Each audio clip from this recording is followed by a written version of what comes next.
in spirit, nutrition, your brother, your friend, your dietitian, back again for another installment. It's been a little while. I've been busy with business and busy with a little bit of shenanigans I shouldn't have been getting into, but that's not anyone's business. Right now, where am I? I'm in Anacostia, along the Anacostia Historic Trail, and I'm right in front of Frederick Douglass's estate, known as Cedar Hill. He was also known as the Sage of Anacostia. Here we have a brief history and breakdown of the property Frederick Douglass acquired. I have a video, one of my most popular videos, called The Secret Symbolism of the Lotus Flower. You are the lotus, overcome. And I talk about Frederick Douglass in here, about how powerful he was because he became a polyglot. He was able to speak multiple languages. He was on the board of trustees at Howard University. He was the president of the Freedmen's Bank, and he was an appointee, or I should say an advisor to multiple presidents, but Abraham Lincoln. He did so much. He was an ambassador to Haiti.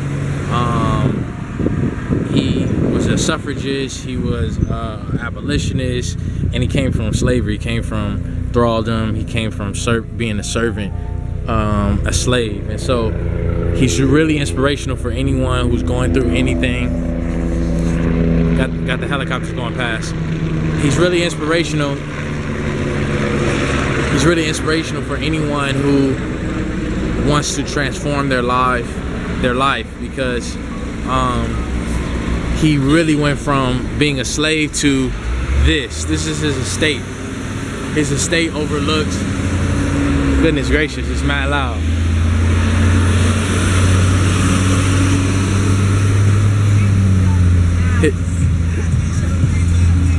His estate actually overlooks the river, and it overlooks Washington. So he was a millionaire. I mean, he was a baller. He went from being, you know, a slave to a baller, and it's a real inspiration, because if he can do it during the times of oppression, slavery, and repression, what can you do? What can we do?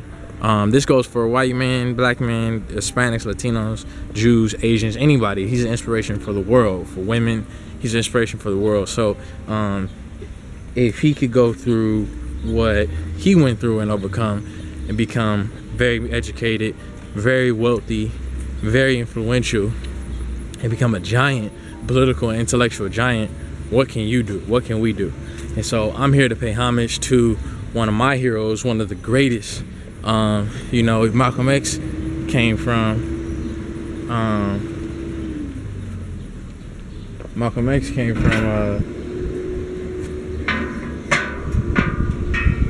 looks like it's locked. Malcolm X actually came from being in prison in the streets to the level that he is now, but this brother came from slavery. So we're gonna check out his estate. Okay, back at it again. His self-guided tour here, Frederick Douglass Historic Site. Here's his home. I mean, this is an estate. I mean, he had acres of land. It's a huge amount of land. He actually purchased this from a bankrupt guy, European guy. This was a Caucasian neighborhood when he first purchased it, mostly Caucasian, and he named it Cedar Hill. So he actually changed the name of it. He used to have events here and all kinds of things here. I actually arrived late because I got lost on the trains. It's been some years since I've been out in DC. Went to school here, but it's been some years. So therefore I didn't pay attention to the trains like I should have, so I got lost. But they allowed me to go to the other tour, which will be in a couple hours, so I'll check that out. But check out this view. He goes from thraldom, slavery, not knowing your name, not knowing your birthday, not knowing anything, to having this type of view of DC. As you can see, it's the Washington Monument. Excuse me. Yeah, it's Washington Monument. I'm tripping. But yeah, from here you can see Washington D.C. clearly. There's a lot more buildings that have been built up, but it's simply marvelous. Like the kind of transformation, life transformation this man went through. It's no less than awesome and inspirational. So yeah, this is actually the estate. I'm not gonna go in until later. And then you have some people walking out now, checking it out. All right, so we'll get back to it. Okay, bless up. This is the remains of the carriage house and stable.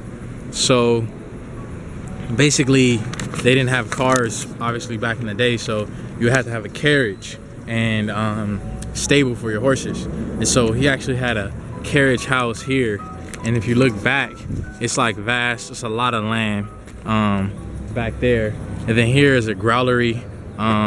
Not sure exactly what that is, but I'm gonna look it up and get the knowledge. That's why you have Google, right? So you can get all your information online. The growlery.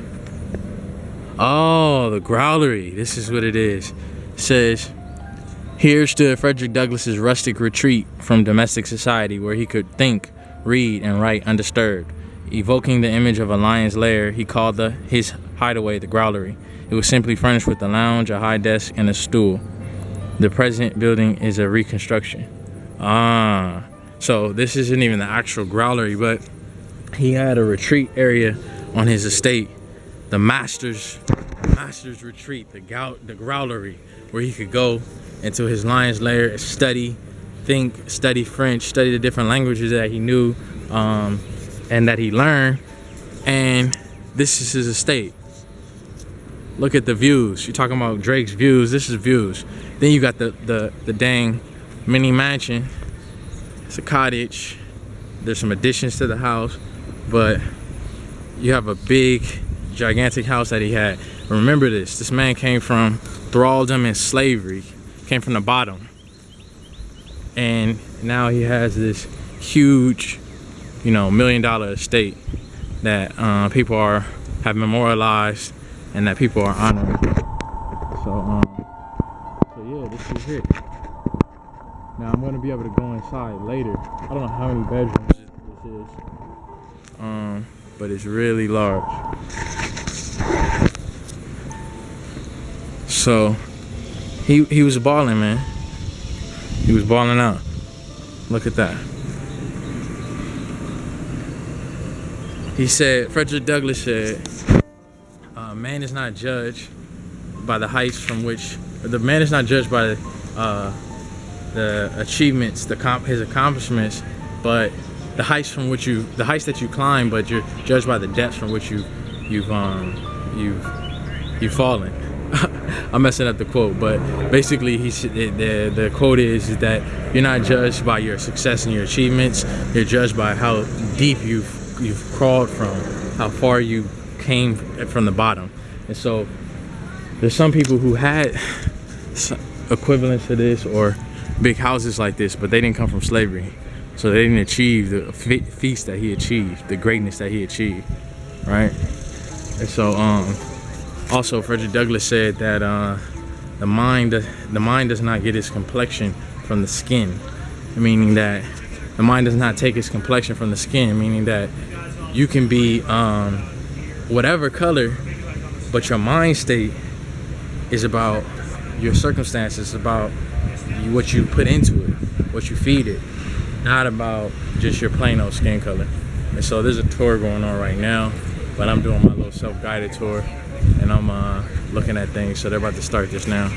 I don't want to interrupt them, but yeah, this is it, man. I'll go inside later on today, show y'all the rest. All right, bless up for now.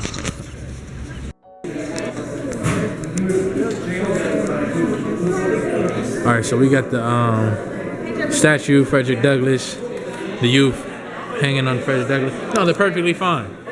I just got a photo with Frederick Douglass. We're at the historic site right now. Got all the quotes on the wall. So I'll read these, and then we're gonna be moving into the actual in-house tour in just a moment. just started the tour here in Frederick Douglass's home. Okay,